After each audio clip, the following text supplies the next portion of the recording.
Itina wa wiw'ano kati wa mbunge ya Senate na ilaya Kati Kuvathia Silikali Sya Mutiuuko Silingi bilioni 880 Maseneta nimaendee Kutula Muti Mbunge kwa Kwithiwa Yiivinyiia Mauthukumi ma Silikali Sya Mutiuuko. Seneta wa Kaunti ya Makwene Kitongo Maanzo ainena nthini wa Silikali Sya mbunge ya Senate na weta kana vena vata Silikali Nene kulecha mawia alama ilite kuelekela Silikali ni Sya Kaunti. Leto syake sikoto mbuni Seneta wa Kaunti Lobi Edwin Sifuna mwaka mweunu kutwalese.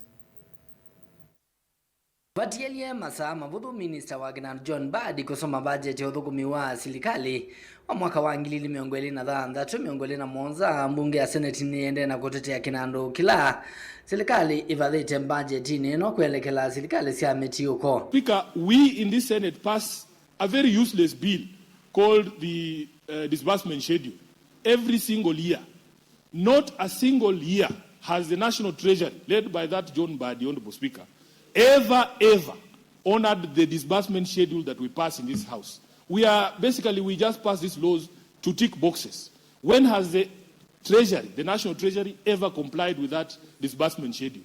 Maseneta kivathukanio mainena nthini wa Silikali Sya mbunge isu mawetaka nao na kutwika manendekethetie Silikali Sya Kaunti vathiwe Silingi bilioni 454 mbunge isu ni kwatianiie na mbunge ya Kati kana Silikali isu Sya Kaunti syetha ivathiwa Silingi bilioni 428 kuma Silingi bilioni 415 sya mwaka muvituku na vala seneta wa kaunti ya Kitui eno kuambua Kiio waweta kana Silikali thitwe tena kwiyunya kukwata Mauthukumi ma Silikali Sya Mitiuuko na nicho kitumi kwithite na ngusanisyo sya kuvathaila via isu. So yes, we have sent 13 billion additional to county governments, but the national government has decided that 11.7 billion Kenya shillings of this money that we are giving you is going to KIPs. And there's nothing the county governments can do about that. What about a reversal of that situation? Where then if the national government has decided that they are going to co-fund these projects, why can't they calculate the amount of the co-funding from the national government and release it in one lump sum? Maseneta ni maweta kana vena vata magavana kwiyunya kuthukuma enenthi tanzia imwe ya kona ni uthukumi wa ilovia ila ivathitwe kuelekela uthukumi usu na vala maweta kana magavana amwe methitwe maitumi ilovia sya enenthi undu vatailite. Madam Speaker, we have just come from a very ugly and unpleasant situation with county governors, where a section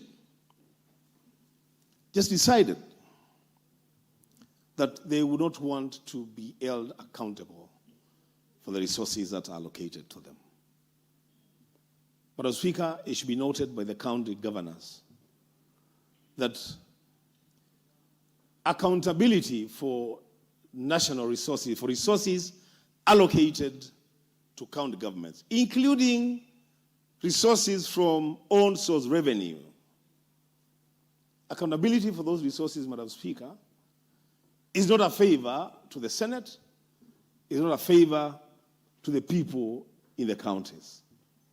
It is a constitutional obligation. Ingi atongo yani maweta kana nimekuendea kwika ukuni kiliundu ilovia Sya Kaunti syethitu itumika kwikithia kana Kenya ni makwata uthukumi nesa. And therefore, when it comes to funding of counties, Madam Speaker, there is still a challenge.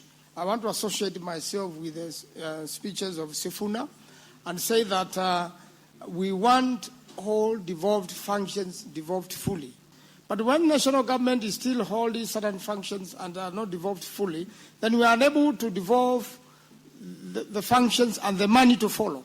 If we devolve the functions and the money, then there will be enough, Madam Speaker, for the counties. Nilivotia vilingi wa mavoni toa mwaka mweu.